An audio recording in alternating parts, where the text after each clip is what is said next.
늦은 저녁 골목길은 하루의 끝자락처럼 조용하고 붉게 물들어 있었습니다. 낡은 전봇대에는 오래된 광고 전단지가 바람에 흔들렸고 한쪽 벽면은 녹슨 철문이 벽돌보다 더 깊은 그림자를 드리우고 있었지요. 폐지를 가득 실은 수레가 삐걱이며 길 가장자리를 점유하고 있었고 그 앞에는 허리가 구부정한 노인이 천천히 움직이고 있었습니다. 서진은 늘 그렇듯 귀에 이어폰을 꽂은 채 최대한 아무것도 보지 않으려는 듯 시선을 아래로 떨군 채 걸음을 옮기고 있었습니다. 그녀는 사람들과 눈을 마주치지 않았고 마주친다 해도 아무런 표정도 허락하지 않았지요. 그러던 중 폐지 수레 옆에 선 누군가가 그녀의 시선을 강제로 끌어당겼습니다. 분홍색 털조끼를 입은 작은 진돗개 한 마리. 그 강아지는 서진을 향해 조용히 꼬리를 흔들고 있었지요. 서진은 무심코 발걸음을 멈췄습니다. 이어폰에서 흘러나오던 음악 소리도 공기를 가르는 바람 소리도 순간 멎은 듯한 느낌이 들었습니다. 강아지는 눈을 맞추고도 피하지 않았습니다. 오히려 처음 보는 사람에게 보내기엔 어울리지 않을 정도로 따뜻하고 정직한 시선을 가졌지요. 그 옆에 있던 할머니는 아무 말도 하지 않고 고개만 살짝 숙인 채 수레를 밀고 서진의 옆을 지나갔습니다. 서진은 인사도 못한 채 그대로 굳어 있었습니다. 몇 발짝 떨어진 거리에서 몽실이라는 이름을 가진 그 강아지가 다시 한번 뒤돌아 서진을 바라봤습니다. 그 눈빛이 어쩐지 자꾸 마음에 남았습니다. 서진은 돌아서며 속으로 중얼댔습니다. 뭔가 묘하게 괜히 신경 쓰이네. 며칠 뒤 잔잔하던 하늘이 낮게 내려앉더니 골목 위로 조용히 비가 내리기 시작했습니다. 회색빛 벽 사이로 빗물이 흘러내리고 오래된 간판은 물방울을 떨구며 탁탁거렸지요.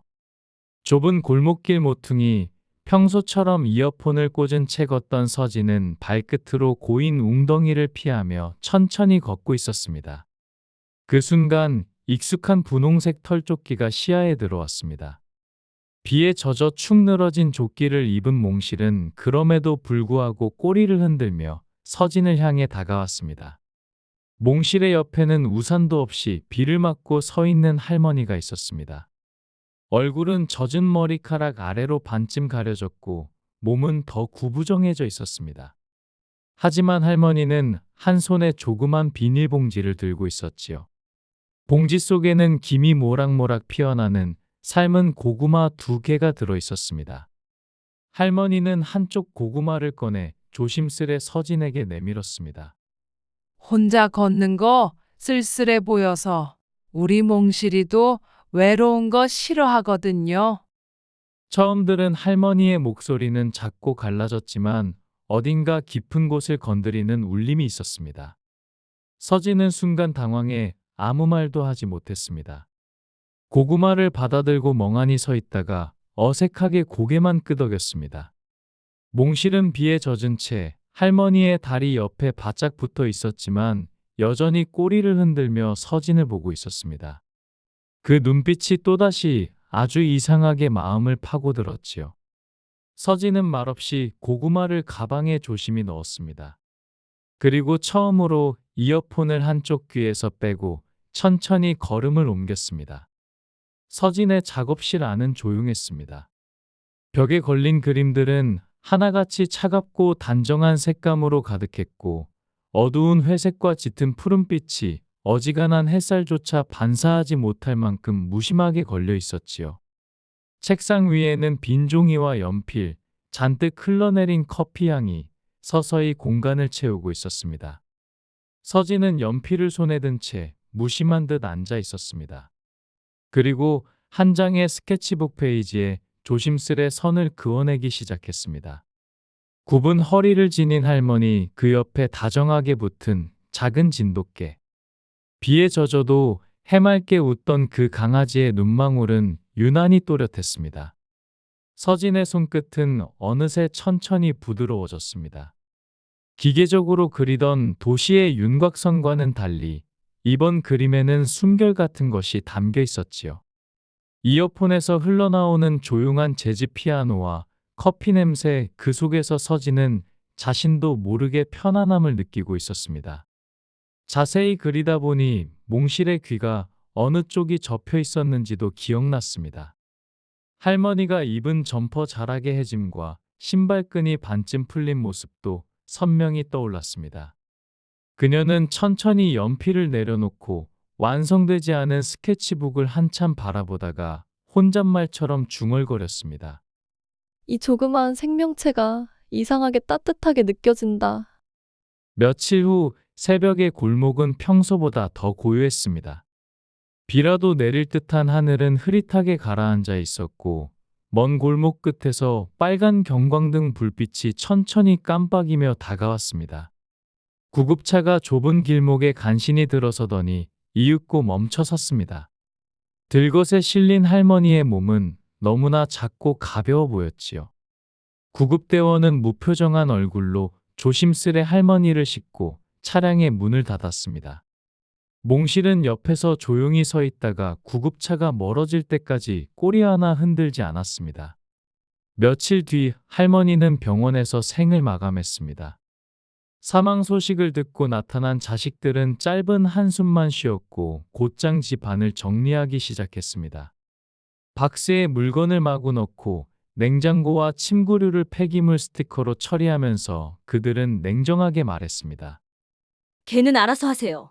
저희도 바빠서 더는 못 챙깁니다.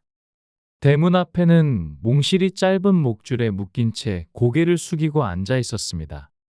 짖지도 않고 사람을 쳐다보지도 않고 그저 문 안쪽을 하염없이 바라보고만 있었지요. 서진은 먼발치에서 그 모습을 지켜보다가 천천히 다가갔습니다. 몽실은 그녀를 향해 반응하지 않았습니다. 비에 젖은 발바닥 아래로 조용히 시간이 흘렀습니다. 잠시 망설이던 서진은 손을 뻗어 목줄을 풀어냈습니다. 차가운 감촉이 손끝에 닿았고 몽실은 그제야 고개를 들어 서진을 바라보았습니다. 그 눈빛을 본 순간 서진의 마음 한구석에서 어떤 결심이 조용히 굳어졌습니다.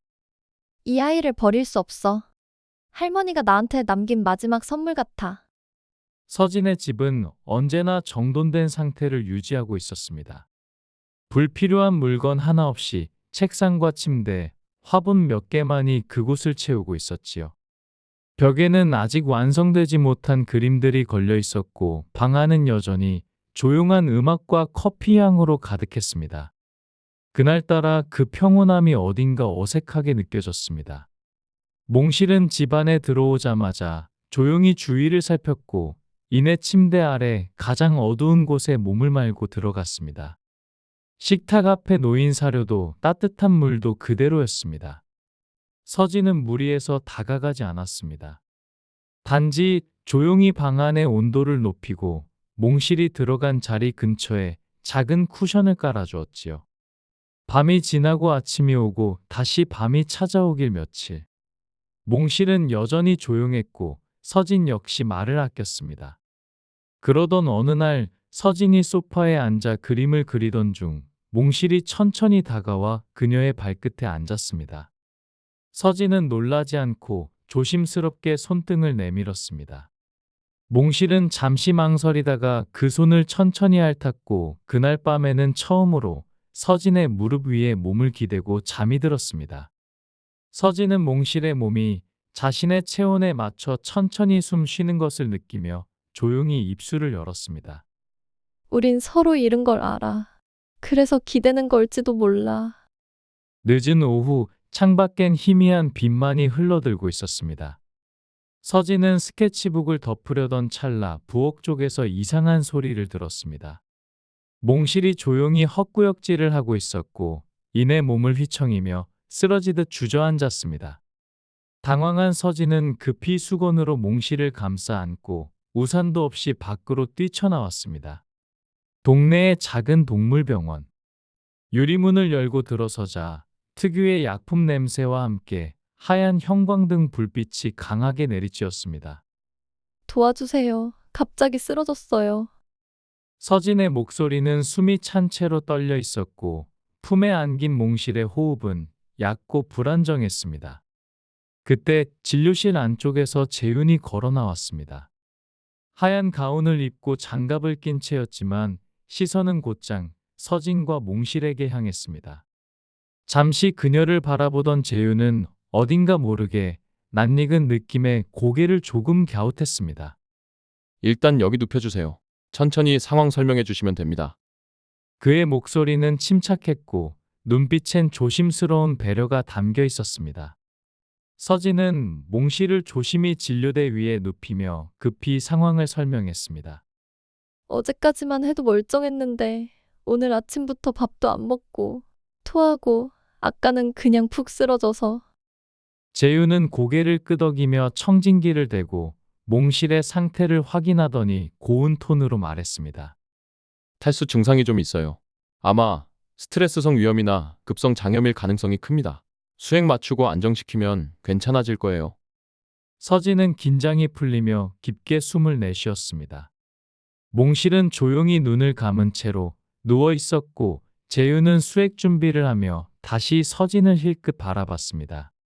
그 눈빛엔 어딘가 알고 있는 얼굴을 다시 만났을 때 묘한 낯설미 담겨 있었습니다. 병원 복도는 늦은 시간이라 조용했습니다. 진료실 안에서는 아직도 수액이 천천히 떨어지는 소리가 들렸고 몽실은 하얀 담요 위에 몸을 웅크린 채 깊은 숨을 쉬고 있었습니다. 서진은 창문 쪽에 있는 작은 벤치에 앉아 있었습니다. 손끝에는 식은 커피가 담긴 일회용 컵이 들려 있었고 그녀의 시선은 몽실에게 고정된 채 오랫동안 움직이지 않았습니다. 예전엔 걔를 무서워했어요. 작은 목소리가 공기 사이로 흘렀습니다. 아니, 무서워한다기보다 멀리했죠. 재윤은 옆자리에 조용히 앉아 있다가 고개를 돌렸습니다. 그녀를 바라보는 그의 눈빛은 어딘가 묘하게 진지했고 한참을 머뭇거리던 그는 천천히 입을 열었습니다. 혹시 예전에 하람 보호소 근처 살지 않았어요? 초등학교 6학년쯤? 서진은 그 말을 듣는 순간 눈을 깜빡였습니다. 표정이 잠시 흔들리더니 이내 조심스럽게 되물었습니다. 하람 보호소?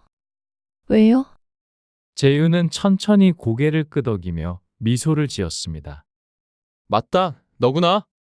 그 말에 서진은 잠시 멍하니 그를 바라보다가 오래된 기억의 문이 조금씩 열리는 듯한 표정을 지었습니다. 초등학생 아니고 중학생이었잖아. 종이 상자 안에 강아지 2마리 데리고 있었던 그 애 맞지? 재윤은 작게 웃었습니다. 그날 너 아니었으면 진짜로 굶었을 거야. 나도 그 강아지들도 아무도 안 쳐다보는데 네가 빵이랑 우유 주고 그냥 가버렸잖아. 서진은 그 말을 듣고도 당장 아무 말도 하지 못했습니다. 그저 손에 쥔 커피컵만 바라보다가 자신이 기억받고 있었다는 사실에 알 수 없는 기분이 되었습니다. 재윤은 말없이 다시 몽실을 바라보았고 조용히 말을 이었습니다. 그때부터 수의사가 되고 싶었어. 강아지를 안고 비 맞던 날. 누군가 나랑 그 애들을 같이 봐주던 그 순간이 나에겐 처음이었거든. 서진은 고개를 살짝 숙인 채 창밖에 가로등 불빛이 반사되는 바닥을 천천히 바라보았습니다. 그리고 묘하게 따뜻하고 낯선 정적이 두 사람 사이를 감싸고 있었습니다. 기억은 가끔 아주 작고 느슨한 실처럼 남아있다가 뜻밖의 순간에 조용히 몸을 감싸곤 하지요. 병원 복도의 불빛 아래 서진은 벤치에 등을 기대고 앉은 채 한참을 침묵하다가 조심스럽게 입을 열었습니다. 나도 그때 매일 혼자였거든. 그녀의 목소리는 낮고 담담했지만 어디선가 묵직하게 울려 퍼졌습니다. 네가 앉아있던 그 자리 늘 지나갔었어. 말끝을 따라 흘러나온 침묵 속에서 시간은 조용히 과거로 이어졌습니다. 장대비가 퍼붓던 10년 전 폐건물 옆 낡은 철문 앞. 재윤은 축 늘어진 상자 2개를 덮고 강아지 2마리를 품에 안고 웅크리고 있었습니다. 젖은 교복, 풀려버린 신발끈, 차가운 바닥. 비는 그에게도 그 강아지들에게도 쉼없이 쏟아지고 있었습니다. 지나가는 사람들은 그를 피했고 몇몇은 짜증 섞인 눈길만 던진 채 발걸음을 재촉했지요. 그런 가운데 한 아이가 다가왔습니다. 초등학생으로 보이던 그 아이는 아무 말 없이 종이봉투 하나를 그의 앞에 내려놓았습니다. 그 봉투 안에는 편의점에서 산 작은 빵 하나, 우유 한 개, 그리고 비닐봉지 속에 얇은 수건이 들어 있었습니다. 그 아이는 다시 고개를 들지 않고 돌아서 비를 맞으며 사라졌습니다. 그날 유일하게 재윤과 강아지들을 따뜻하게 바라봐준 시선이었지요. 현재로 돌아온 공간, 서진은 손끝을 맞잡으며 숨을 내쉬었습니다. 재윤은 몽실을 바라보다가 천천히 말을 이었습니다. 그래서 이상했어. 몽실이한테 다정하게 말하던 네 목소리 어디서 들어봤다 싶었는데 진짜 너였구나. 서진은 고개를 끄덕였습니다. 더 말하지 않아도 되는 감정이 있었고 굳이 설명하지 않아도 닿는 기억이 있었습니다. 오래전 스쳐갔던 순간이 그대로 멈춰있던 퍼즐 조각처럼 지금의 그들 사이에서 맞물려 돌아가기 시작했습니다. 병원 앞 작은 잔디밭에는 봄의 기운이 묻어 있었습니다. 바람은 부드럽게 불었고 키 작은 나무들 사이로 햇살이 둥글게 퍼지고 있었지요. 서진과 재윤은 돗자리를 깔고 마주 앉아 있었습니다. 도시락통 2개, 종이컵에 담긴 국물, 그리고 과일 몇 조각. 조용하지만 따뜻한 한 끼 식사가 준비되어 있었지요. 몽실은 잔디밭 여기저기를 콧바람으로 확인하며 이리저리 뛰어다녔습니다. 때로는 재윤 옆에 와서 도시락 냄새를 킁킁거리기도 했고 때로는 서진의 무릎에 발을 올리고 앉기도 했습니다. 햇빛을 받은 몽실의 털은 은은하게 빛났고 그 눈은 마치 무언가를 기대하듯 반짝이고 있었습니다. 서진은 그런 몽실을 한참 바라보다가 작게 웃으며 입을 열었습니다. 이렇게 웃는 건 처음이야.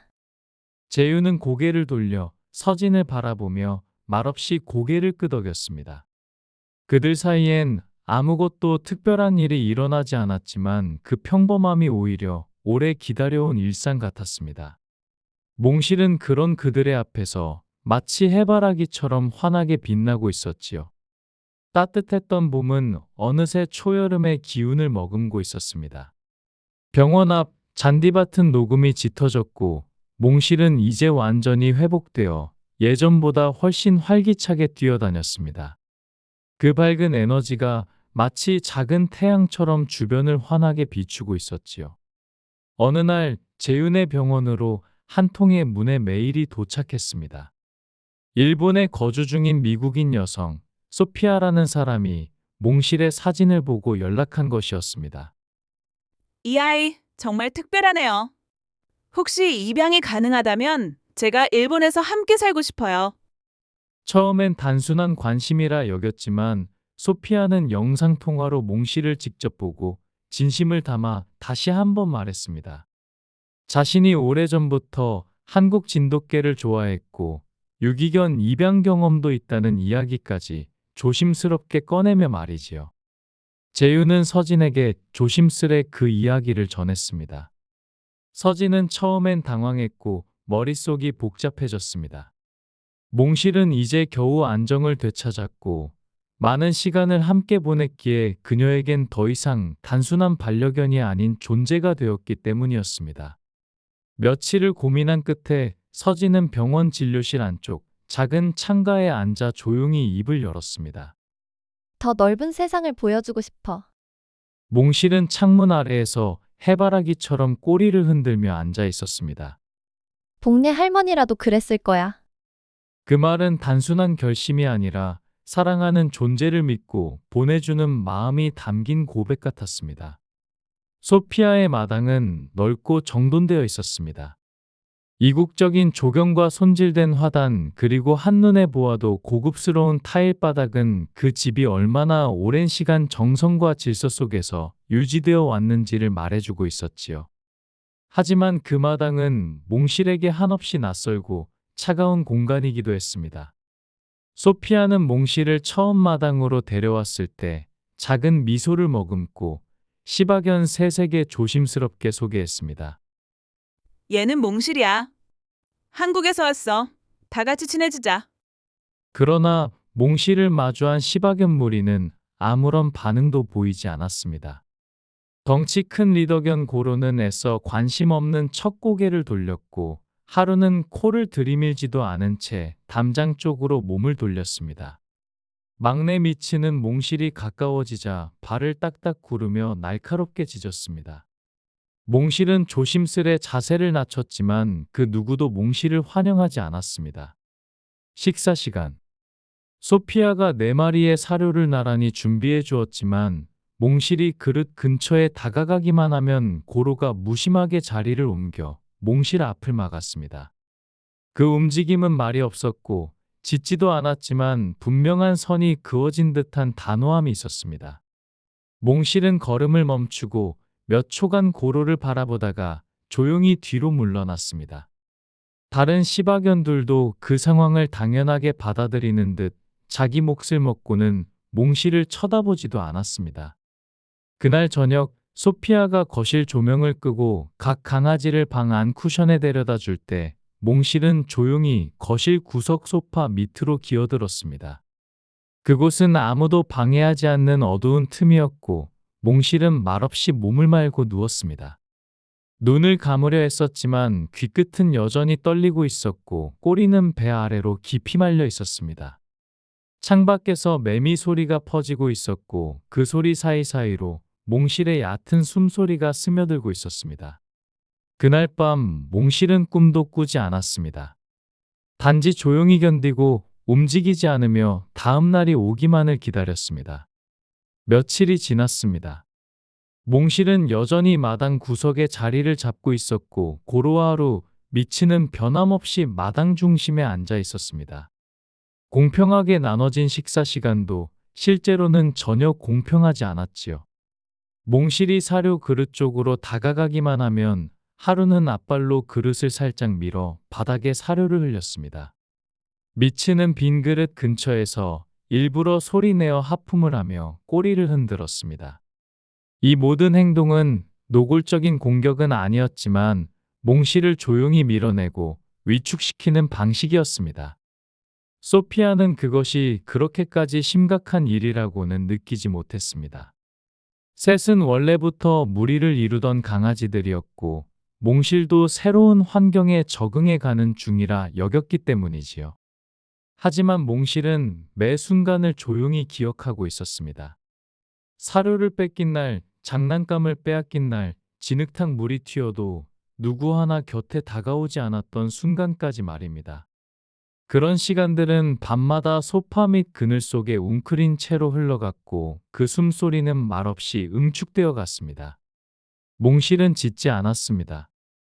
대신 매일 주변을 천천히 관찰하고 있었습니다.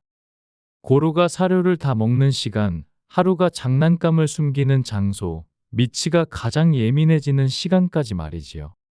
몽실의 눈빛은 점점 불안에서 벗어나 조용한 결심을 품은 눈빛으로 바뀌고 있었습니다. 아침 햇살이 마당 위로 조용히 번지고 있었습니다. 타일 사이사이에 따뜻한 기운이 내려앉고 하루 일과를 시작하듯 강아지 셋은 제자리를 지키고 있었습니다. 소피아는 늘 그렇듯 노란 고무공을 포함해 장난감 몇 개를 던져 주었습니다. 고로는 여유롭게 공을 향해 먼저 걸어갔고 하루와 미치가 뒤를 따랐습니다. 몽실은 아무 말도 없이 그 모습을 지켜보았습니다. 하지만 이번에는 곧바로 일어나 고무공이 굴러간 방향으로 천천히 따라갔습니다. 고로는 공을 향해 앞발을 뻗었고 몽실은 그 순간 살짝 방향을 틀어 공을 진흙탕 쪽으로 밀어냈습니다. 고로가 움찔하는 사이 하루가 공을 쫓아 전력으로 달려들었고 2마리는 동시에 진흙탕에 빠졌습니다. 겉으로 보기엔 평범한 땅처럼 보였지만 어젯밤 소피아가 정원수에 물을 듬뿍 주었던 탓에 그곳은 깊게 질퍽해져 있었지요. 고로와 하루는 중심을 잃고 앞발이 빠진 채 허우적거리기 시작했습니다. 몽실은 뒤를 돌아보지 않고 다시 사료 그릇 쪽으로 걸어갔습니다. 그날 식사 시간, 소피아가 준비한 사료가 놓였을 때 고로와 하루는 여전히 흙을 털어내느라 바빴고 미치는 어중간한 자리에 서서 당황한 듯 주변을 맴돌고 있었습니다. 몽실은 조용히 자신의 그릇으로 향했습니다. 이번에는 누구도 막지 못했습니다. 식사를 마친 후 몽실은 베란다 아래쪽 화분 근처로 이동해 사료 조각 몇 개를 조심스럽게 숨겨두었습니다. 남은 강아지들이 무심코 그 냄새를 맡게 된다면 다시금 그들 사이에서 질서가 흔들릴 수 있다는 걸 알고 있었기 때문이지요. 그리고 다음 날 몽실은 당당하게 마당 중심으로 나가 천천히 앉았습니다. 고로는 뒤늦게 그 자리에 나타났고 하루와 미치는 바로 뒤쪽에 머물렀습니다. 어제까지만 해도 누구도 양보하지 않던 중심 자리를 오늘은 몽실을 제외한 그 누구도 차지하지 않았습니다. 소피아는 유리창 너머로 그 모습을 조용히 바라보다 슬며시 웃으며 말했습니다. 역시 한국 진돗개. 쉽게 무너지지 않아. 몽실은 마당 한가운데 앉아 주위를 천천히 둘러보았습니다.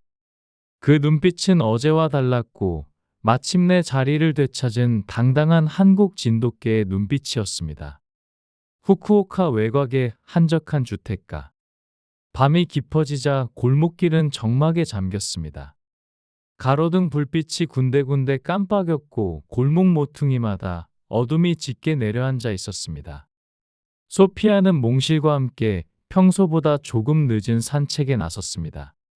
날이 더워져 공기가 후끈했고 늦은 시간 산책은 둘만의 조용한 루틴이 되어 가고 있었지요. 몽실은 리드 없이도 곁을 잘 지키며 걷고 있었고 소피아는 한 손엔 손전등을 다른 손엔 작은 물통을 들고 천천히 걸음을 옮기고 있었습니다. 그때였습니다. 좁은 골목 끝 쓰레기 수거함 옆 어둠 속에서 낮고 거친 울음소리가 들려왔습니다. 소피아가 멈춰 선 순간 검은 형체 하나가 쓰레기통 뒤에서 튀어나왔고 곧이어 그 뒤에서 두 마리의 들개가 모습을 드러냈습니다.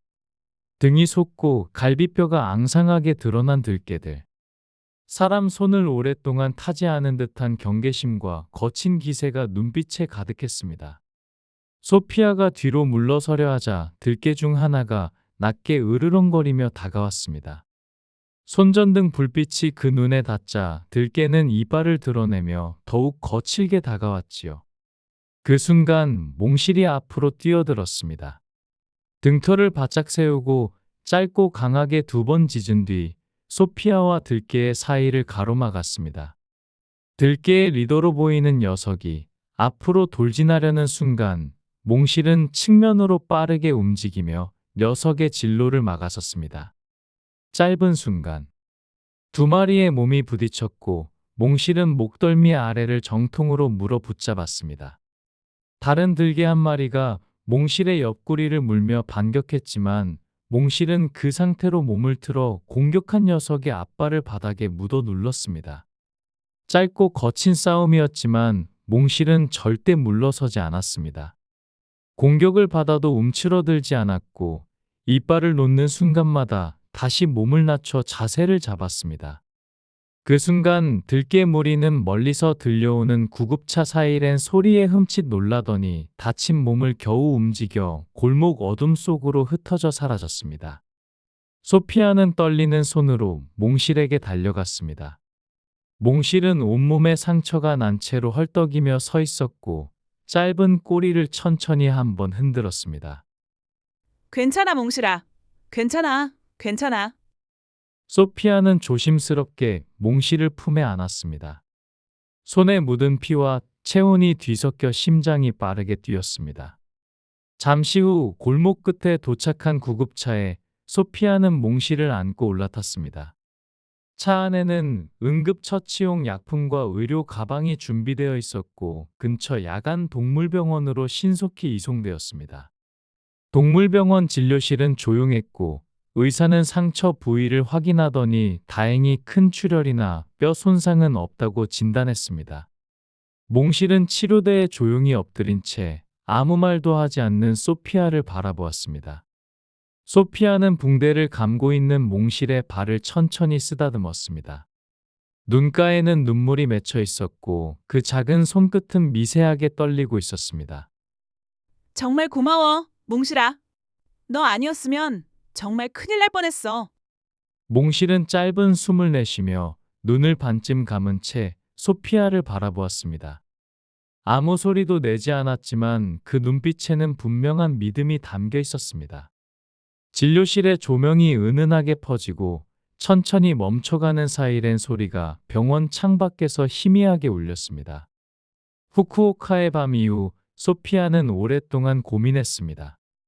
몽실은 들개 무리 앞에서도 물러서지 않았고 자신을 지키기 위해 온몸으로 맞서 싸웠지요. 상처는 치료되었지만 그 이후에도 골목 어귀에서 들리는 낮은 울음이나 어두운 길모퉁이를 몽실이 스스로 경계하는 모습은 분명했습니다. 몽실은 강했고 누구보다 용감했지만 소피아는 깨달았습니다. 더 이상 이곳은 몽실에게 안전한 공간이 아니라는 것을요. 소피아는 집 안거실에서 몽실이 조용히 자고 있는 모습을 바라보며 휴대폰을 꺼내 들었습니다. 연락처 목록을 한참 내리다가 재윤에게 전화를 걸었지요. 한국 시간으로는 자정 무렵이었지만 다행히 전화는 바로 연결되었습니다. 혹시 기억하시겠어요? 몽실이를 일본으로 데려온 소피아예요. 재윤은 반가운 듯 웃었고 곧 조심스럽게 묻습니다. 네, 몽실이와 함께 잘 지내고 있었나요? 소피아는 짧게 숨을 고르더니 천천히 그간 있었던 일을 전했습니다. 들깨 습격, 몽실의 용감한 반응, 응급처치와 회복 그리고 그 이후에 보이는 미세한 불안과 경계심까지. 재윤은 한참 동안 말이 없었습니다. 잠시 뒤 낮은 목소리로 말했습니다. 서진 씨에게도 이야기하는 게 좋을 것 같아요. 다음 날 영상통화로 세 사람의 얼굴이 한 화면에 나란히 나타났습니다. 서진은 몽실 이야기를 듣는 내내 입술을 꾹 다문 채 듣고 있었고 소피아는 정중하게 물었습니다. 제가 끝까지 몽실이를 지켜주고 싶었어요. 그런데 이제는 몽실이가 마음 편히 쉴 수 있는 곳으로 돌아가야 할 것 같아요. 재윤이 서진 쪽을 바라보듯 화면을 기울였습니다. 서진은 천천히 고개를 끄덕였습니다. 몽실이는 제게 온 인연이 아니라 제가 지어야 할 책임이었나 봐요. 그 말에 소피아는 안도한 듯 고개를 숙이며 말했습니다. 감사해요. 정말 고맙습니다. 몽실은 화면 너머 소리를 듣고 고개를 갸웃하다가 소피아 옆으로 천천히 다가와 앉았습니다. 짧은 꼬리를 두세 번 천천히 흔드는 모습은 무언가를 알아듣는 듯 조용하고 차분했습니다. 그날로 소피아는 몽실을 위한 항공 수속을 시작했습니다. 백신 기록, 진단서, 이동 케이지 준비까지 꼼꼼히 마무리한 후 귀국 일정을 재윤과 서진에게 전달했습니다. 이번에는 누가 보내는 입장이 되어도 흔들리지 않기로 마음먹은 날이었습니다. 창밖엔 늦봄의 바람이 불고 있었고 소피아는 조용히 말했습니다. 잘 가, 몽실. 소중한 너의 가족이 기다리고 있어. 며칠 후 인천공항 게이트 앞 자동문이 열릴 때마다 환한 빛과 함께 사람들의 발걸음이 쏟아져 나왔습니다. 도착 안내 방송이 조용히 흘러나오고 사람들 틈 사이로 여행 가방이 부딪히는 소리가 간간히 들렸습니다. 서진은 출입문 앞에서 가슴을 조용히 누르며 서 있었습니다. 몇 번이나 시간을 확인했고 몇 번이나 주변을 둘러보았지만 그 순간이 가까워질수록 숨이 가늘게 떨렸습니다. 그리고 마침내 출입문 너머로 한 여성이 진갈색 이동장을 들고 나타났습니다. 그 순간 서진은 발걸음을 떼지도 못한 채 입술을 꾹 다물고 그 자리에 멈춰 섰습니다. 소피아는 마스크 너머로 미소를 보였고 이동장의 문을 열자 작은 발소리가 빠르게 바닥을 스쳤습니다.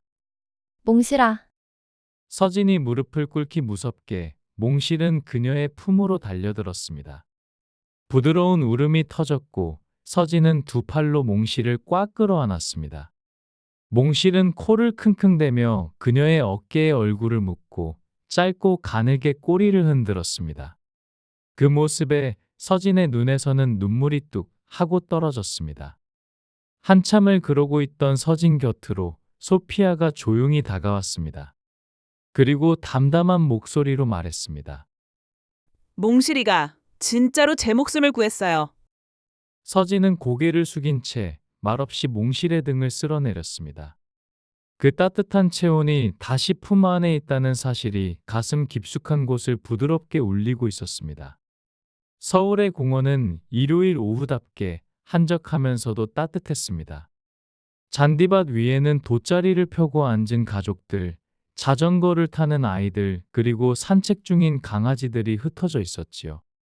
그 풍경 속을 천천히 걷는 세 사람, 서진과 재윤, 그리고 그들 사이를 꿋꿋하게 걷는 몽실의 모습이 있었습니다. 몽실은 예전보다 훨씬 당당해 보였습니다.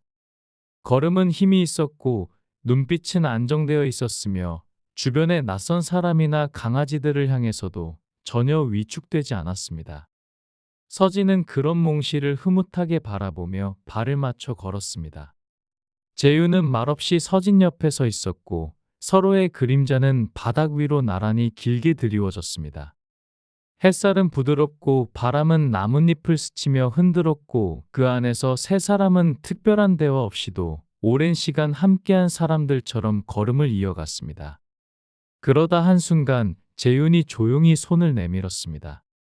서진은 짧게 웃으며 그 손을 바라보다가 아무 말 없이 그의 손을 가볍게 잡았습니다.